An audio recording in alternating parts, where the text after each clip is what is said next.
আমরা under water volcano experiment করতে চলেছি। তো চলো দেখা যাক এটার জন্য কি কি করতে হয়।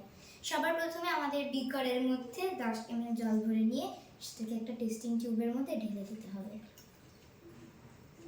তারপরে আমাদেরকে রেড কালারের ফুড কালার এটার মধ্যে ঢেলে দিতে হবে 4 থেকে 5 ড্রপ। তারপরে এটাকে একটা স্টিয়ারিং রড দিয়ে ভালোভাবে মিশিয়ে নিতে হবে। এরপরে আমাদেরকে বিকারের মধ্যে 20 ml কুকিং অয়েল ঢেলে নিতে হবে।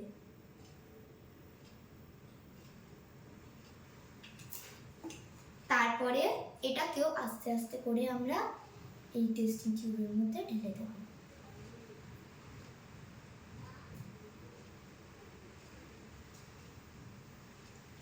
এরপরে এর মধ্যে আমরা ঢেলে দেব 1 চামচ বেকিং সোডা।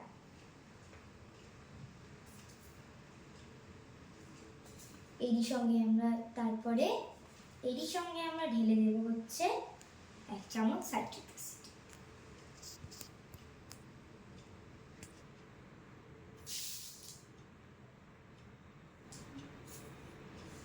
এবার দেখো বন্ধুরা, এই লাল কালার এগুলো আস্তে আস্তে মিশে নিচের দিকে নেমে যাচ্ছে,